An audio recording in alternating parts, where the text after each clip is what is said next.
नदी में उतरा युवक, मगरमच्छ ने खींचा पेड़। पुलिस कंट्रोल रूम पर तनाव प्रबंधन पर कार्यशाला का आयोजन। सिंदूर शोर यात्रा को लेकर निकली नारी शक्ति, ऑपरेशन सिंदूर की सफलता पर किया गया आयोजन। नगर पालिका अध्यक्ष और विधायक ने दी वार्ड क्रमांक 35 में सड़क की सौगात। सुबह सवेरे कार्यक्रम में रूबरू हुई कांग्रेस नेत्री मधु बंसल ने किए कई बड़े खुलासे। खबरों की शुरुआत करते हैं और बड़ी खबर यह है कि रतनगढ़ की गुंजाली नदी में मगरमच्छ ने एक व्यक्ति पर हमला कर दिया। जी हां, यह व्यक्ति नदी में नहाने उतरा था, तभी मगरमच्छ ने उसका पैर पकड़ लिया और वह नदी में उसको खींचने लगा। ऐसे में मौके पर मौजूद नदी के किनारे खड़े उसके साथियों ने पत्थर मारकर मगरमच्छ को भगाया और युवक की जान बचाई। लेकिन बड़ी लापरवाही यह सामने आई कि दूसरे दिन भी लोग उस नदी में नहाने पहुंच गए जिसमें मगरमच्छ था। रतनगढ़ क्षेत्र की गुजाला नदी में शुक्रवार शाम एक अप्रत्याशित घटना में मगरमच्छ ने एक मजदूर पर हमला कर दिया, लेकिन समय पर उपचार मिलने से उसकी जान बच गई। यह घटना सेलाना तहसील के बजाना गांव निवासी रमेश के साथ हुई, जो रतलाम से मजदूरी के लिए नीमच आया था। रमेश बोरजा रोड स्थित अस्थायी निवास पर अपने साथियों के साथ रह रहा था। शुक्रवार शाम काम से लौटने के बाद वहां नदी में नहाने गया, तभी अचानक मगरमच्छ ने उसके पैर पर हमला कर दिया। रमेश की चीखें सुनकर उसके साथी तुरंत मदद को दौड़े और पत्थर मारकर मगरमच्छ को पीछे हटने पर मजबूर कर दिया। रमेश को तुरंत रतनगढ़ के प्राथमिक स्वास्थ्य केंद्र पहुंचाया गया, जहां से प्राथमिक उपचार के बाद उसे नीमच जिला अस्पताल रेफर किया गया। डॉक्टरों ने बताया कि समय पर इलाज मिलने से रमेश की जान बच गई है। हालांकि उसके पैर में गहरा जख्म है और उसे कुछ समय तक इलाज की जरूरत रहेगी।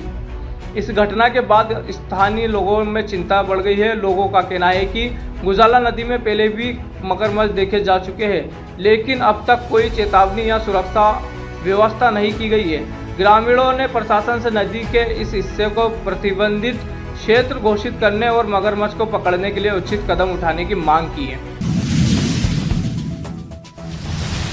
पुलिस सेवा और पुलिस कर्मी के जीवन में तनाव रहता है। वे रात दिन ड्यूटी करते हैं, ऐसे में जीवन तनावपूर्ण हो जाता है। उसके तनाव से कैसे दूर किया जाए और तनाव मुक्ति के रास्ते क्या निकाले जाए, इसके लिए विशेष वर्कशॉप का आयोजन आज पुलिस कंट्रोल रूम पर किया गया और इस वर्कशॉप में गीता के उद्देश्यों को बताया गया।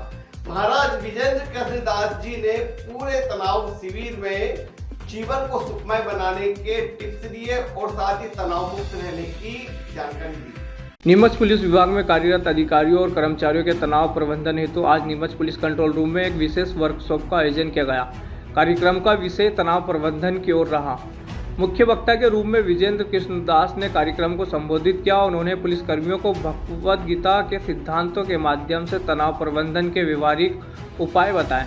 उन्होंने कहा कि पुलिस विभाग सबसे अधिक तनावपूर्वक सेवाओं में से एक है और ऐसे में अतिरिक्त शांति एवं मानसिक संतुलन बनाए रखना अत्यंत आवश्यक है। विजेंद्र दास ने पुलिसकर्मियों को बताया कि कैसे रोजमर्रा की व्यवस्था दिनचर्या में भी आध्यात्मिक अभ्यास और सकारात्मक सोच अपनाकर मानसिक संतुलन कायम रखा जा सकता है। उन्होंने जीवन में ध्यान, आत्मनिरीक्षण और सेवा भाव को अपनाने पर बल दिया। आज जो है हमने तनाव प्रबंधन पे ये वर्कशॉप लिया था। एसपी सर से कल बात हुई थी हमारी, तो उन्होंने बताया कि स्ट्रेस मैनेजमेंट एक बहुत ही इंपॉर्टेंट विषय है। पुलिस डिपार्टमेंट काफ़ी ज़्यादा स्ट्रेस में रहता है, तो क्या है प्रैक्टिकल टिप्स जो है हम श्रीमद् भगवद गीता से ले सकते हैं, जैसे कि unhealthy comparison leads to stress. हमारा टाइम का मिस मैनेजमेंट जो रहता है वो हमें स्ट्रेस को लीड करता है। हमारे जो अनहेल्दी पैटर्न्स रहते हैं कैसे हम उनको हेल्दी पैटर्न्स में कन्वर्ट कर सकें, तो बहुत ही प्रैक्टिकल वे में हमने डेमोन्स्ट्रेट करने का प्रयास किया कि जो जो वेरिएबल पैरामीटर्स है जिन पे हम काम कर सकते हैं उन पे काम करके कैसे हम अपने जीवन का तनाव कम कर सकें। 2 पॉइंट फॉर्मूला फॉर हैप्पीनेस, शरीर स्वस्थ और मन संतुष्ट। मेरा नाम ब्रजेंद्र कृष्ण दास है। मैं एनआईटी भोपाल से मैंने बीटेक किया था 2008 में और अभी मैं सह अध्यक्ष इस्कॉन उज्जैन ग्रुप में अपनी सेवाएं प्रदान कर रहा हूँ। जैसा कि आपको विदित है, पुलिस का जॉब एक मतलब बिजी लाइफ होती है, तनावपूर्ण होता है, तो उसको देखते हुए समय समय पर हमारे द्वारा गेस्ट बुलाए जाकर तनाव प्रबंधन के कोर्स कराए जाते हैं। आज हमारे बीच में इस्कॉन मंदिर के इस्कॉन संस्थान के जो प्रमुख हैं उनके द्वारा हमारे जो पुलिस फोर्स है उसको तनाव प्रबंधन के संबंध में एक सेशन लिया है इसके लिए मैं उनका आभार व्यक्त करता हूँ। और हमारे पुलिस फोर्स ने भी काफ़ी अच्छी तरीके से उसको सुना है और जो बताया गया है उनके जो तरीके हैं उनको अपने जीवन में उतारेंगे। तनाव प्रबंधन से काफ़ी लाभ मिलेगा। क्या क्या मेन पुलिस को यहाँ पर सुझाव दिए गए और किस प्रकार से तनाव मुक्त रह सकते हैं? तनाव ज़्यादातर ये होता है कि आप जब कोई चीज़ चाहते हो और आपके हिसाब से नहीं होती है तो फिर तनाव होता है। तो इसके संबंध में पुलिस वालों को टाइम मैनेजमेंट को कैसे अच्छा रखा जाए उसके संबंध में बताया गया है और जो परिस्थितियाँ वर्तमान में है उसके अनुसार भी अपने आप को ढालना है और तनाव को कम करना है। किसके थाने के पुलिसकर्मी शामिल हैं? यहाँ सभी थानों के पुलिस कुछ यहाँ पे जो काम वर्क करते हैं उनको बुलाया गया था, जो यहाँ पे खास करके जिला पुलिस कार्यालय के हैं और यहाँ पे लोकल थाना है और अन्य थानों के भी कुछ लोग आए हैं। पहलगाम हमले के बाद ऑपरेशन सिंदूर हुआ और ऑपरेशन सिंदूर की ऐतिहासिक सफलता पर आज सिंदूर शौर्य मशाल यात्रा का आयोजन किया गया। सरदार गेट से शुरू हुई यह मशाल यात्रा नीमच शहर के विभिन्न मार्गों से होते हुए सीआरपीएफ के सरदार गेट पर समाप्त हुई। इस मशाल यात्रा में हाथों में मशाल लिए बड़ी संख्या में महिलाएं चल रही थी और महिलाओं ने शौर्य शक्ति का संदेश दिया।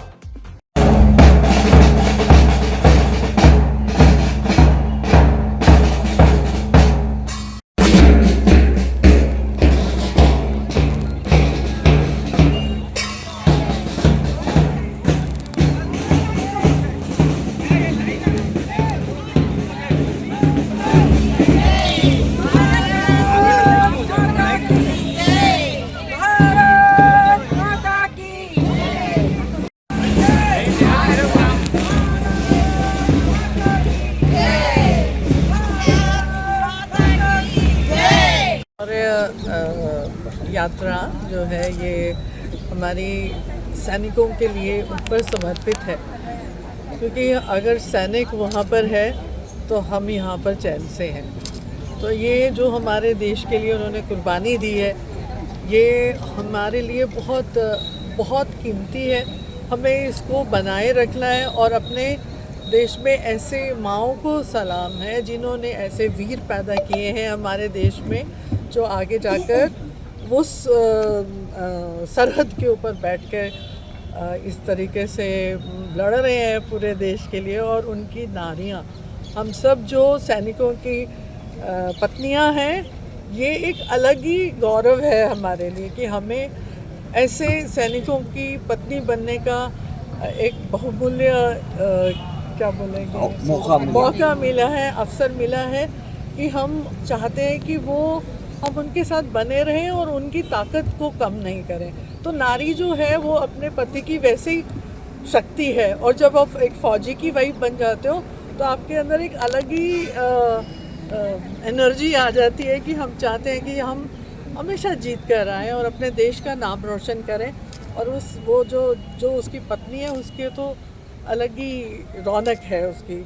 और सिंदूर हमेशा बना रहे हम सब का, और अगर कुर्बान किया भी है तो फिर भी उस औरत का सिंदूर हमेशा रहेगा, जिंदगी भर याद रहेगा जब तक इतिहास रहेगा। Thank you. I salute to those ladies. सिंदूर शौर्य मशाल यात्रा का यहाँ पर कार्यक्रम हो रहा है और महिलाओं के अंदर उत्साह है, क्योंकि जो हमारी सेना है, हमारे जो सिंदूरों को, क्योंकि भारतीय नारी का एक कहते हैं ना हमारे 16 श्रृंगार होते हैं, तो भारतीय नारी का एक श्रृंगार होता है सिंदूर। जो सिंदूर हम लोग पहनकर, जो सिंदूर हम शादी के समय पे लगाते हैं, वो अगर सिंदूर अगर किसी के द्वारा उजाड़ा जाता है हिंदू समाज के अंदर तो वो बहुत खराब माना जाता है। तो जो आतंकवादियों ने हमारा जो सिंदूर, महिलाओं का जो सिंदूर उजाड़ा था उनके आंखों के सामने, उनको सेना के द्वारा नेस्तनाबूद किया गया उन आतंकवादियों को। तो उसके सम्मान में महिलाएं यहाँ पर सीआरपीएफ वगैरह की और अन्य समाजों के जो आप देख रहे हैं बहनें आई हैं, तो वो उसके सेना के सम्मान में सब महिलाएं यहाँ पर मशाल यात्रा लेकर निकल रहेंगी। सेना के सम्मान में आज जो सर्व समाज यहाँ पर जो महिलाएं आई हैं विभिन्न वर्गों से हैं, लेकिन मन में एक ही भावना है कि एक जो ऐसा पहलगाम का हमला जो अनएक्सेप्टेबल है, जो किसी भी रूप में स्वीकार्य नहीं है, उसका जो पराक्रम और शौर्य से जो जवाब भारतीय सेना ने दिया है उसी को हम लोग यहाँ पर सम्मान रूप में देने के लिए मशाल यात्रा निकाल रहे हैं। संदेश बस इतना ही है कि ऐसा कोई भी हमला भारत बर्दाश्त नहीं करेगा और सेना के साथ पूरा भारतवर्ष खड़ा है, हर व्यक्ति सेना के साथ खड़ा है। जय हिंद, जय भारत। किस उद्देश्य से निकल रही है और कैसे निकलेगी? मशाल यात्रा जो निकाली जा रही है ये वाकई में बड़ी रोमांचकारी है। मुझे लगता है कि अभी तक जो मशाल यात्रा किसी महिलाओं के द्वारा नहीं निकाली गई है। ये महिलाओं के जज्बे को जोश पैदा करने के लिए, एक रोशनी को अपने जीवन में लाने के लिए ये वाली यात्रा निकाली जा रही है। जैसे आप सभी को पता है कि पहलगांव की जो दुखद घटना हुई थी उसने हमारे 140 करोड़ जनता को बिल्कुल व्यथित कर दिया था। तो इसलिए हमने ऑपरेशन सिंदूर चलाया और हमने उसका जवाब बहुत अच्छे से दिया और सेना ने जिस पराक्रम से इसका सामना किया है तो उनके सम्मान के लिए हम लोग ये यात्रा निकाल रहे हैं। चूँकि ये सीआरपीएफ की स्थली है तो हमें लगा क्यों ना जवानों की वाइफ, जो कि उन वाइफ के सहारे ही वो लोग जो सैनिक रहते हैं वहाँ पर अपनी ड्यूटी निभाते हैं, तो उनके पराक्रम को उनको सम्मान देने के लिए ये कार्यक्रम है। यह सैनिकों के सम्मान का कार्यक्रम है। जल थल वायु तीनों ने अपने शौर्य बल पर जो सफलता हासिल की ऑपरेशन सिंदूर, तो हम उनके सम्मान में नारी शक्ति कृतज्ञता व्यक्त करते हैं। जी, किस तरह यात्रा निकलेगी, कहाँ से कहाँ तक निकलेगी? सरदार वल्लभ भाई सर्कल से ये एक डिवाइडर पूरा होगा, बस इतनी छोटी सी मशाल यात्रा है, ज़्यादा लंबी नहीं निकलेगी, जिसमें 4 मशाल 4 झंडे इस तरह से कंटिन्यू, और है ना ये घोष के साथ निकलेगी। सबसे पहले घोष रहेगा और पीछे मशाल, मशाल के बाद झंडे। यह वक्त एक ब्रेक का, ब्रेक के बाद दिखाएंगे कुछ और खबरें। फिर इंदौर जाने की आवश्यकता नहीं। 11 मल्टी स्पेशलिटी हॉस्पिटल नीमच में उपलब्ध है।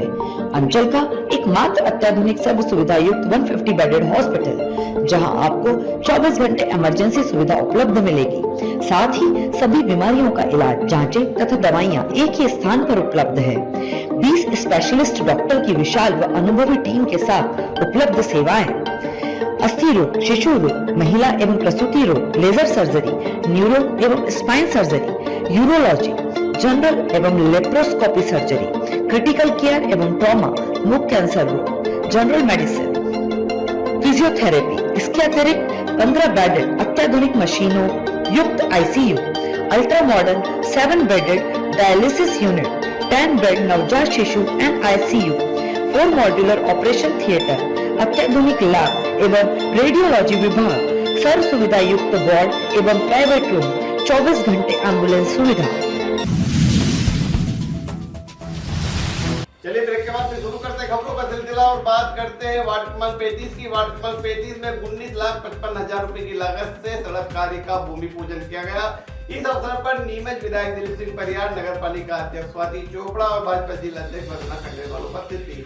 नगर पालिका अध्यक्ष स्वाति चोपड़ा ने कहा कि नीमच में निरंतर विकास के कार्य हो रहे हैं। सड़कों का चौड़ीकरण और डामरीकरण का कार्य निरंतर जारी है, वहीं अनेक कार्य किए जा रहे हैं।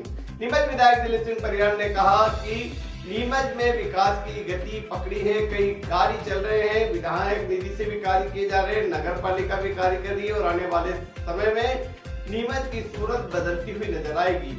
आज सिद्धिविनायक कॉलोनी में हम आए हैं। यहाँ पर निरंतर जो मांग थी, रोड यहाँ के बहुत ख़राब थे और मन में चिंता भी थी कि बच्चे हैं यहाँ पर, बुजुर्ग हैं, तो 19,55,000 की लागत से रोड बनने जा रहा है। और सिद्धिविनायक, साथ ही सिद्धिविनायक यहाँ पर 5-7 रोड, लगभग 1040 मीटर जो रोड बनेगा। तो काम आज शुरू हुआ है। हमारे माननीय विधायक जी, जिलाध्यक्ष जी यहाँ उपस्थित रहे हैं और जनता में खुशी है और लगातार विकास कार्य जो चल रहे हैं, आप देखेंगे पूरे शहर का स्वरूप बदल रहा है। जहाँ पर पहले गड्ढे हुआ करते थे, वहाँ सुंदर सड़कें हो चुकी है, लाइटें हो चुकी है पूरे शहर में। आने वाले समय में हम लोग एक पिकनिक स्पॉट डेवलप करने जा रहे हैं दीनदयाल वाटिका में। साथ ही हम लोग यहाँ पर जो अभी हमारा इंडोर स्टेडियम बन रहा है, सामने से नाली का काम चल रहा है, हर तरफ विकास कार्य चल रहे हैं और लगातार ऐसे कार्य होते रहें, हमारा नीमच सुंदर रहे और स्वच्छ रहे, ऐसे ही हम कामना करते हैं, लगातार प्रयास कर रहे हैं। जय हिंद, जय भारत। सड़क का भूमि पूजन किया जा रहा है, जिसका काम शीघ्र ही प्रारंभ होगा। तो सिद्धिविनायक के सभी वासियों को मैं बधाई देता हूँ, शुभकामनाएं देता हूँ नगर पालिका के माध्यम से नगर में विकास हो रहा है, मुख्यमंत्री के माध्यम से प्रदेश में विकास हो रहा है, देश में नरेंद्र मोदी जी देश का विकास कर रहे हैं। आज मूलभूत सुविधाओं को लेकर नगर पालिका से ही जनता अपेक्षा करती है और उस अपेक्षा को पूरा करने के लिए नगर पालिका लगातार लगी है। मैं आने वाले समय में बगाने के ओवरब्रिज का भी काम प्रारंभ होगा। सीताखेड़ा ग्राम पंचायत की हालत यह है कि जहां तानाशाही हावी हो रही है, वहीं विकास के कार्य दूर दूर तक दिखाई नहीं दे रहे हैं। समस्याओं का अंबार है, नाली भरी पड़ी रहती है, गंदगी का साम्राज्य रहता है, विकास कार्य कुछ नहीं हो रहा है। ऐसे में ग्रामीण परेशान है। सीताखेड़ा गांव की वर्तमान पंचायत पर जनता का गुस्सा फूट पड़ा है। 20 पंच, एक उप सरपंच और सरपंच के नेतृत्व में बनी यहां पंचायत अब तक की सबसे नाकारा और तानाशाही रवैये वाली साबित हो रही है। चुनाव में विकास के बड़े बड़े वादे किए गए, लेकिन अब गांव गंदगी, बदबू, टूटी सड़कें और अव्यवस्था से त्रस्त है। मुख्य मार्गों की हालत खस्ता है, नालियां गंदगी से भरी है और मच्छरों का आतंक फैला है। खासतौर पर वार्ड नंबर 7 में महीनों से पड़े निर्माण सामग्री के कारण नालियां जाम है। स्थानीय निवासी नियाजुद्दीन शेख ने कई बार शिकायत की, यहां तक कि मुख्यमंत्री हेल्पलाइन नंबर पर भी, लेकिन समाधान की बजाय दबाव बनाया जा रहा है। सरपंच रोजाना जिस गंदे रास्ते से मंदिर जाती है वहां तक सफाई नहीं होती। सरपंच प्रतिनिधि से बात करने पर भी लोगों को तिरस्कार झेलना पड़ता है। माड़क चौक से माली मोहल्ले मार्ग तक की हालात भी बेहद खराब है।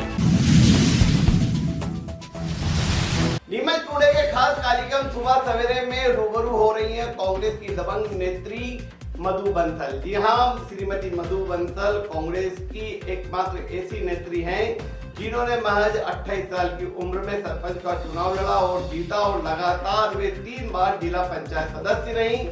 2 बार उन्होंने विधानसभा टिकट की प्रबल दावेदारी की, लेकिन उन्हें टिकट नहीं मिल पाया। ऐसे में नीमच टुडे के खास कार्यक्रम सुबह सवेरे में उन्होंने कई संतली कई खुलासे किए। उन्होंने कहा कि उनकी राजनीतिक हत्या की गई और कई गंभीर आरोप भी उन्होंने लगाए। अगर आप भी मधु बंसल के इस तंत्रिखेज इंटरव्यू को देखना चाहते हैं तो नीमच टुडे के साथ बने रहें और हमारे सोशल मीडिया समस्त अकाउंट पर यह इंटरव्यू उपलब्ध रहेगा। बेसिकली आपने ग्रामीण क्षेत्र से राजनीति की शुरुआत की, परिवार में कोई था राजनीति में, या राजनीति की शुरुआत कैसे हुई? परिवार में तो राजनीति में कोई नहीं था। मेरे फादर जरूर जिला कांग्रेस के अध्यक्ष रहे थे, पर उनकी डेथ को लगभग 42 ईयर्स हो चुके हैं। अच्छा, जिला कांग्रेस अध्यक्ष रहे? हाँ, जिला कांग्रेस अध्यक्ष थे। कांग्रेस को बहुत मन में उन्होंने बसा रखा था। मेरे पिताजी का दौर ऐसा था जब लोग पद लेने में विश्वास नहीं करते थे, काम करने में ज़्यादा विश्वास करते थे। अब जमाना बदल चुका है। वो दौर लगभग 1970-63 का दौर था और मेरा जन्म चूँकि 65 का है, तो उस दौर में मेरे फादर रहे और उन्होंने इंदिरा जी के भी बहुत बड़े वो फैन थे।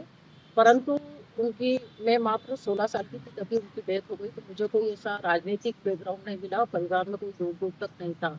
और यह भी बताना चाहूँगी कि मैं जिस कास्ट से हूँ, अग्रवाल कम्युनिटी से, तो उसमें तो ज़्यादातर लोग कांग्रेस पार्टी में कम और भारतीय जनता पार्टी में ज़्यादा है। पारिवारिक बैकग्राउंड तो पॉलिटिकली तो मुझे समझ लो कि नहीं के बराबर था। अचानक गाँव में, क्योंकि मेरे हस्बैंड पास के नज़दीक जहाँ कृषि उपज मंडी नई गई है, चंगीरा गांव से बिलोंग करते हैं, तो वहाँ पर सरपंच की सीट महिला आई और गांव के लोगों ने बहुत फोर्स किया। चूँकि मैं शिक्षित थी तो गांव के लोगों की इच्छा थी कि शिक्षित महिला चुनाव जीत कर आए। और मेरा ये मानना है कि राजनीति अपने आप में भाग्य का खेल है, तो शायद मेरे भाग्य में कोई डेस्टिनी में ये बात होगी कि मुझे वहाँ का नेतृत्व करना है। तो बहुत बार मना किया, बहुत बार मना किया।